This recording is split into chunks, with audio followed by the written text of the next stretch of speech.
Olá pessoal, estou aqui com um motor que movimenta a turbina de ar-condicionados e nós temos aqui o esquema elétrico de ligação desse motor. Se vocês perceberem, o símbolo do motor com M, logo em série tem um sensor, uma chave térmica com 100 graus Celsius, que é o fio preto. No fio branco, no meio, tá dizendo que tem que ser ligado um capacitor, tá tracejado, então esse capacitor tem que ser colocado. Esse tracejado significa que não está aqui no local, que no caso que não é dentro do motor, né? O fio vermelho está indo para alimentação senoidal junto com o preto. Mas se nós não tivermos, no caso, esse esquema, né, por algum motivo, então temos aqui esses fios, o fio preto, o vermelho e o branco, como está lá no esquema. E eu vou fazer um teste aqui para nós identificarmos a ligação desse motor e qual vai ser para o capacitor de partida. Então vou colocar o multímetro aqui na escala de resistência e vou colocar aqui em 2000 ohms, 2k ohms, e vamos fazer uns testes. Então o primeiro passo é você fixar um fio. Vamos escolher aqui aleatoriamente. Eu vou escolher esse fio branco. Então coloquei aqui o meu multímetro, a alta ponta do multímetro eu irei colocar neutro aqui, vamos colocar no preto. Então eu vejo lá no multímetro que deu 214 ohms, então eu guardo esse valor. Vou agora para o vermelho, fixando lá no fio branco. Então no vermelho e branco deu 400 ohms aproximadamente. Então eu sei que esses dois aqui deu uma maior resistência e o preto com o vermelho deu uma menor resistência. Se nós vermos, foi praticamente a metade desse valor, certo? Então significa que um desses dois, ou o preto ou o vermelho, está no meio da bobina. Nós temos o enrolamento principal da bobina nos extremos e no meio dele vai ter esse fio. Então ou é o preto ou é o vermelho, esse extremo. Então por aqui já demos para saber como vamos descobrir isso. Só agora tirando aqui do branco e colocando aqui no preto. Então no preto deu 187. Então significa que o preto ele é o nosso extremo da bobina, porque entre o preto e o vermelho deu praticamente 200, e entre o preto e o branco deu 214. Ou seja, esse preto aqui é o nosso extremo, certo? Então a gente já tem que colocar ele na rede, alimentar ele na rede. Agora, como vamos saber em qual desses dois ligar? Entre o preto e o vermelho ou entre o preto e o branco para colocar na rede? Então sabemos que os dois vão funcionar, certo? Essa bobina é para 220, então ela vai funcionar. Porém, se nós quisermos uma velocidade maior, teremos que escolher aquele condutor que tem menor resistência para aumentar a corrente, né? Sabemos pela lei de Ohm, se nós diminuímos a resistência de entrada, a corrente aumenta, a tensão se mantém constante nisso. Então nosso motor consequentemente irá ter uma maior velocidade. Então entre o preto e o branco, né, deu 214, e entre o preto e o vermelho deu 187. Então esses dois, como estava lá no manual, no esquema elétrico, é o que vai para a rede. E esse daqui é onde eu vou colocar um terminal do capacitor junto com o... Aí você vai ter que fazer o teste, né?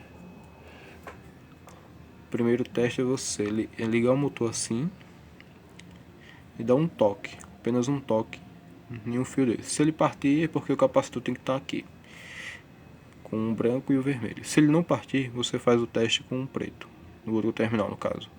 Não sei a cor que você vai pegar um motor desse. Então você dá um toque. Se ele partiu é porque o capacitor vai aqui. Se ele não partiu, você vai para o outro. Então sabemos lá pelo esquema que o capacitor vai partir com esses dois, um preto e o branco. Ou, desculpa, o vermelho e o branco. Então o capacitor tem que estar conectado aqui. Esse capacitor é de partida de motor, ele não tem um capacitor sem polarização, né? Então é aqueles que tem ventilador também. Ele só ajuda a partir. Ele funciona assim também. Se eu ligar aqui, ele vai funcionar até se eu mexer aqui no eixo. Mas como isso aqui fica dentro, não tem como você abrir e mexer no eixo. Então tem que ter o capacitor de partida para fazer isso automaticamente. Assim que ligar o motor, como ele vai estar conectado aqui, ele já vai partir, certo? Então isso é a primeira parte de ligar o motor. Identificamos aqui a resistência. A segunda parte é testar esse sensor Hall, que é um sensor que ele atua na presença de campo magnético. Então ele fica lá dentro do motor, como vocês podem ver esse cabo aqui. Se tirarmos essa parte aqui dá pra ver, não dá pra ver o sensor, mas dá pra ver o local que ele fica. Que basicamente ele fica verificando essa rotação aqui, e na presença de um ímã, né, de um campo magnético, ele atua, e na ausência ele não atua, certo? Eu não sei qual é o sinal, se é sinal baixo ou sinal alto. Isso daí dá para verificar com uma chave eletrônica, com um PNP ou então NPN. Onde eu vou fazer essa chave para saber se ele é um valor baixo ou um valor alto que ele manda para o microcontrolador. Isso depois eu faço. E no caso aqui, eu coloquei esses fios aqui para uma extensão, mas a sequência de fios é essa aqui. O vermelho é o primeiro, depois o azul é o segundo e o amarelo é o terceiro. Então eles tem um cabelo branco que sai daqui em com 3 fios. Então como é que podemos saber se esse sensor Hall está funcionando? Então, como nós sabemos que um sensor Hall, se pegarmos um datasheet, ele é um componente que tem um transistor dentro, então ele é um componente ativo. Ele precisa ser alimentado para poder funcionar e testarmos. Sem isso não dá para fazer nada. Já uma bobina de um motor, um indutor, ele é um componente passivo, igual um resistor, um capacitor. Nós conseguimos testar ele aqui no multímetro, saber a sua resistência, simplesmente conectando no multímetro. Nesse caso, se nós formos testar a resistência de qualquer um desses fios do sensor Hall, a gente não vai conseguir nada. Olha, estou colocando aqui o preto lá do sensor Hall com esse azul ou com o amarelo, não conseguimos nada. Mesma coisa na continuidade, né? Então, não tem nenhum sinal aqui. Então significa que para fazer esse teste nós temos que alimentar ele primeiro, mas temos que alimentar da maneira correta para não queimar o componente. Nesse caso aqui, geralmente os sensores Hall eles trabalham de 4,5 a acho que 20 volts, vai depender do datasheet. Só que como está dentro do motor, não tem como a gente saber qual a referência dele e pegar seu esquema elétrico. Então vamos ter que usar os conhecimentos de eletrônica com cuidado e verificar o funcionamento dele. Então eu coloquei aqui um pack de baterias, 4 baterias, que vai dar mais ou menos 5 volts, 5 alguma coisa. Essas baterias aqui são recarregáveis de 1.2, vai dar 5 alguma coisa. E vamos fazer o teste da seguinte maneira. Nós vamos escolher também um fio desses. Aqui eu já consegui identificar, mas nós vamos escolher um fio desse, por exemplo, o vermelho. E vou ligar no negativo da bateria, ou da sua fonte aí. Pelos os testes que eu fiz, funciona bem com 4 volts e meio, que é 3 pilhas. E como eu coloquei 4, 6 volts, né, teoricamente 6.5, ele também funcionou. Abaixo de 4 volts ele não, acho que ele não vai funcionar muito bem não, só testando. Mas por garantia coloca aí 4 pilhas que vai dar 5 volts. Ou assim, então a fonte, um carregador de celular com 5 volts, tá ótimo. Certo, então nós vamos escolher um fio desse. Precisa também de um multímetro, então o negativo do multímetro também você vai conectar no negativo da bateria, a sua fonte. Aqui, coloca o multímetro na escala para medir tensão contínua, no caso, certo? E o outro cabo positivo do multímetro, vocês vão escolher um fio desses aqui, que é o de sinal. Então vamos supor que eu escolhi esse azul. Então eu tenho que alimentar esse componente agora com a minha tensão e verificar se terá alguma saída aqui no multímetro, que é o sinal. Ou seja, quando o sensor passa pelo um campo magnético, ele atua, ou vice-versa, vai depender de que tipo de sinal é, se é um sinal baixo ou um sinal alto. Mas vamos supor que é um sinal alto. Então, se ele passou pela presença de um campo magnético, ele manda um pulso lá com a tensão da bateria, nesse caso, né, 5 volts. Quando ele sai desse campo magnético, ele desliga lá o sinal, não manda mais o sinal, ou seja, vai aparecer 0 volts. Vou alimentar aqui no amarelo com a minha bateria. Só um momento. Bom, voltando aqui, estou sozinho aqui gravando esse vídeo só para vocês. Então temos aqui, né, só um momento. Então temos aqui o nosso setup, né, nossa ligação aqui. É o multímetro ligado no negativo da bateria, certo? Fio preto é o negativo da bateria. O fio vermelho é o fio positivo da bateria, que está alimentando lá no sensor Hall.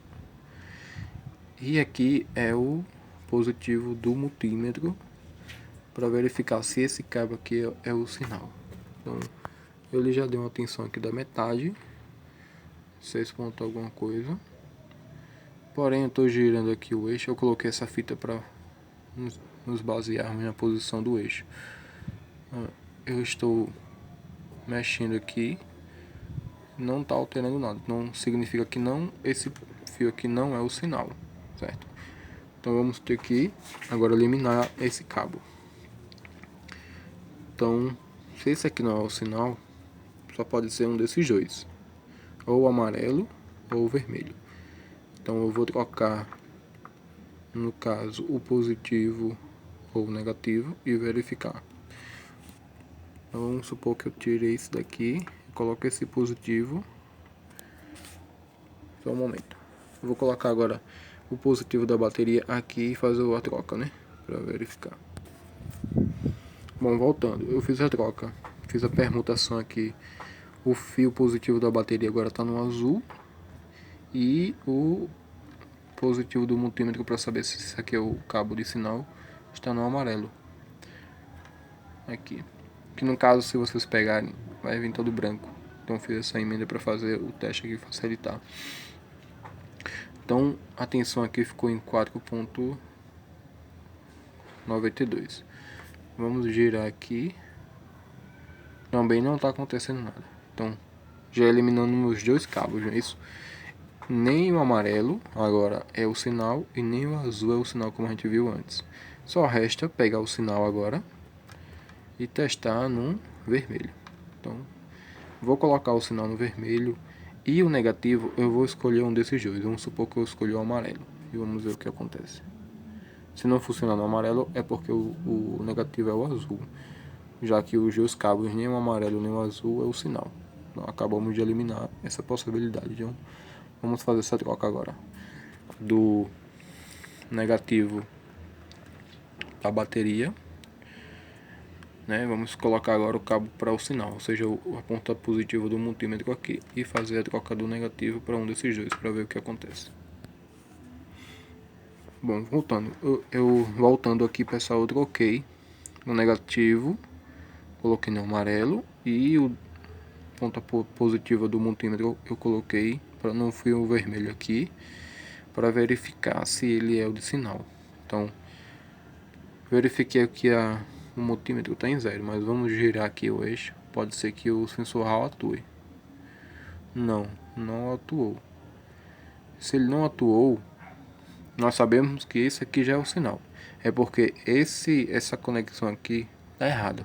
Ou seja, não tem tensão indo para lá, porque está o contrário aqui. Nós estamos ligando positivo no negativo do sensor Hall e o negativo no positivo. Então está invertido, né? Ele não vai funcionar assim, já que é um transistor que tem lá dentro.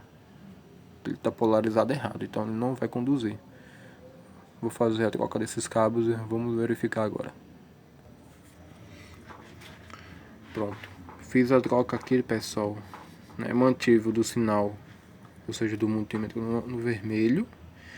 O multímetro o negativo do multímetro tem que estar sempre conectado com o negativo da sua fonte, nesse caso aqui o preto do pack de baterias. Se você usar um carregador de celular de 5 volts ou uma fonte de 12 volts, não importa, sempre vai ter que colocar o negativo no negativo. Todos os negativos têm que estar conectados, certo? Então fiz a troca. O positivo eu troquei aqui e coloquei no amarelo, antes estava no azul e vice-versa. Então vamos verificar agora e girar o nosso eixo aqui. Olha, já deu uma tensão aqui nessa região. Cortou a tensão. Mais uma vez, chegou tensão, cortou a tensão. Então significa que realmente essa é a ligação correta. Então eu já identifiquei aqui que esse fio aqui é o sinal, esse fio aqui é o positivo, esse fio aqui é o negativo, certo? Então aqui significa que o sensor Hall lá dentro está lendo essa posição do eixo. Então o ímã não tem um ímã passando aqui, não tem um campo magnético passando aqui. Então nessa região aqui já tem um campo magnético passando, então ela atua. Aqui não, então já atuou. Então, para que serve, pessoal, esse tipo de sensor, esse sensor Hall aí, sensor para verificar campo magnético? Então, percebemos que ele está ligando e desligando, né? Mandando atenção, não pelo sinal. Isso, pessoal, significa que nós podemos fazer um controle de velocidade desse motor, né? Então, conforme esse número de voltas aqui, ó, se liga e desliga, o microcontrolador vai saber em qual é a velocidade que esse rotor aqui está girando, esse motor está girando, certo? Então basicamente é para isso, medir a velocidade do motor. Obviamente, se essa velocidade aqui for alta, esse pulso aqui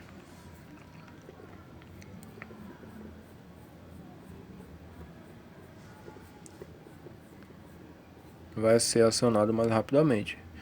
Se essa velocidade for mais baixa, então ele vai demorar para acionar. E é assim que o microcontrolador vai ter que entender. Pessoal, espero que vocês tenham gostado desse vídeo, né? E obrigado.